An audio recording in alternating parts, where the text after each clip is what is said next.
आज हम समझते हैं कैम्बर के बारे में। कैम्बर क्या होता है, क्यों दिया जाता है और इसके इसके पीछे देने के क्या कारण होते हैं और ये कब कितना कितना कहाँ पे दिया जाता है। तो पहले कैम्बर क्या होता है? कैम्बर अगर आप किसी भी रोड को अगर आप किसी भी रोड की प्रोफाइल को देखेंगे, रोड को जैसे रोड को काट के रोड जैसे इस तरफ अंदर मान लीजिए रोड अंदर जा रहा है, तो अगर आप उसको सामने से देखेंगे तो आपको रोड ऐसा नजर आएगा।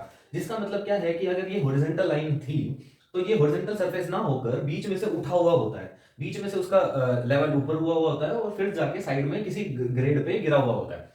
इस तरीके से हमारे बीच में कैम्बर का जो इस तरीके से हमारा रोड का पेमेंट होती है। ये किस वजह से होता है? इसके बेसिकली दो रीजंस है। एक तो इसका जैसे जैसे ही अगर ऊपर पानी गिरेगा तो पानी को ड्रेन ऑफ होने के लिए, ताकि पानी ऊपर हमारे रोड पे ना जमा रहे, तो उस वो अपने आप ग्रेविटी के कारण से अपने आप फिसल के साइड में चला जाए, रोड पे पानी ना रहे, उस वजह से हमें ये कैम्बर कैम्बर दिया जाता है। मेन रीजन पहला क्या है कि वही पानी को सरफेस पे ना जमे, पानी drain of the water from the surface, surface से पानी को ड्रेन ऑफ करने के लिए दिया जाता है। अब पानी अगर रोड पे रहेगा तो क्या इशू है? पानी अगर रोड पे रहेगा तो परकुलेट होकर नीचे चले जाता है उसकी पेमेंट में जो सबग्रेड है, नीचे जो मिट्टी है, रोड के नीचे जो मिट्टी है उसमें पानी जाएगा। उसमें पानी जाने की वजह से क्या होगा, उस मिट्टी की जो कैपेसिटी है वो खराब हो जाएगी। तो वो जो स्टेबिलिटी थी, जो वो नीचे मिट्टी जो उस रोड को जब उस पर गाड़ियां चल रही थी उसके लोड को जो सहन कर रही थी, अब उसमें चूंकि पानी चला गया है तो अब उसकी जो जो लोड को कैरी करने की कैपेसिटी है वो कम हो जाती है। जिस वजह से क्या होता है, रोड फेलियर होना शुरू हो जाता है, कि रोड धंसना शुरू हो जाता है। इस वजह से हमें ये जो नीचे सबग्रेड की मिट्टी होती है उसमें पानी को नहीं जाने देना होता है। दूसरा, जो रोड की बिटुमिनस लेयर है, जो रोड के ऊपर जो बिटुमिनस लेयर है, वो भी बिटुमिन है वो पानी का बिल्कुल दुश्मन है। एक तरीके से देखा जाए तो कॉन्ट्रास्ट है बिल्कुल।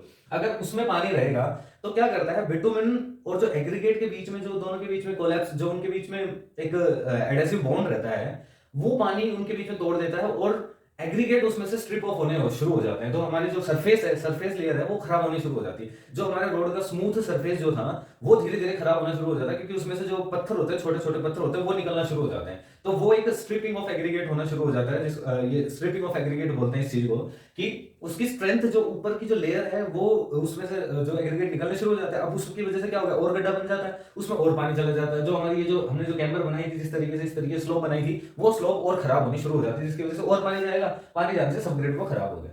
तीसरी चीज क्या होती है कि जैसे अगर हमारा पानी रहेगा रोड पे तो क्या होता है, फिसलना शुरू हो जाता है, जिसकी वजह से क्या होता है कि जो रेजिस्टेंस है, जो हमारा स्किड का जो फ्रिक्शन थी वो रिड्यूस हो जाती है जैसे पानी रहता है। क्योंकि पानी और एग्रीगेट रोड के बीच में पानी आ जाएगा तो पानी की वजह से क्या होगा कि हमारे को उतना ज्यादा फ्रिक्शन नहीं मिल पाएगा, जिसकी वजह से टायर हमारा फिसलेगा। तो अगर वो पानी जल्दी से उस रोड की सरफेस से चला जाता है तो क्या करेगा, वो स्किड रेजिस्टेंस जो था, जो हमारे टायर स्किड हो रहे थे उसको नहीं होने देगा वो, क्योंकि जो हमारे एग्रीगेट है वो उसको रोकेंगे, हमारी फ्रिक्शन बढ़ जाएगी। तो ये हमारे मेन रीजन थे जो कैम्बर को दिया जाता है, उसके मेन रीजन ये था। अब ये किस चीज पे, हमारी कैम्बर किस चीज पे डिपेंड करती है? अब देखो, सीधी सी बात है कि कैम्बर हमारे पानी से रिलेटेड है। पानी से रिलेटेड मतलब हमारा पानी कहां से आएगा, रोड पे रेनफॉल की वजह से आएगा। तो ये हमारे रेनफॉल इन द एरिया में कैसी रेनफॉल है, हैवी रेनफॉल वाला एरिया है या लो रेनफॉल वाला एरिया है, उसके हिसाब से एक क्लासिफिकेशन हो जाता है। दूसरा, type of payment, road payment किस किस टाइप के मटेरियल की बनी हुई है उस पर भी डिपेंड करता है। अगर मिट्टी की है रोड बनी हुई है, या अगर कंकड़ की है, या उसमें बिटुमिन की लेयर है, या सीमेंट की बनी हुई है, तो हर एक मटेरियल की अपनी पानी के साथ अलग अलग तरीके की उसके इशू आते हैं। तो हर एक पेमेंट के टाइप ऑफ मटेरियल पे भी डिपेंड करता है कि हमें कितनी कैम्बर देगी। अब कैम्बर का क्या होता है, 1 in n मतलब 1 metre height in vertical and n in horizontal. इसको इस तरीके से भी डिफाइन करा जाता है और एक परसेंटेज इसके तरीके से डिफाइन करा जाता है, x%, 2.5%, 1.7%, 3%। अब क्या हम जो जैसे हमारी जो कैम्बर है उसको हम ज्यादा स्टीप नहीं रख सकते।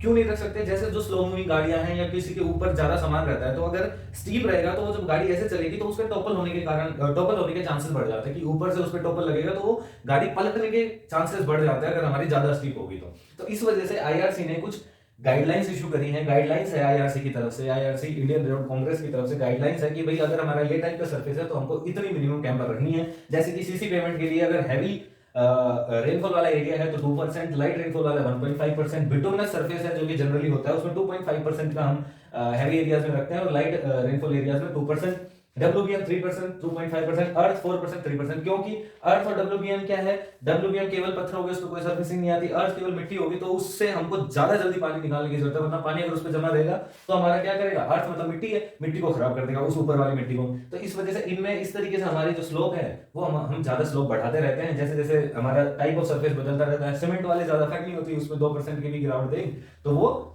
अपने आप पानी बह के चला जाएगा धीरे धीरे।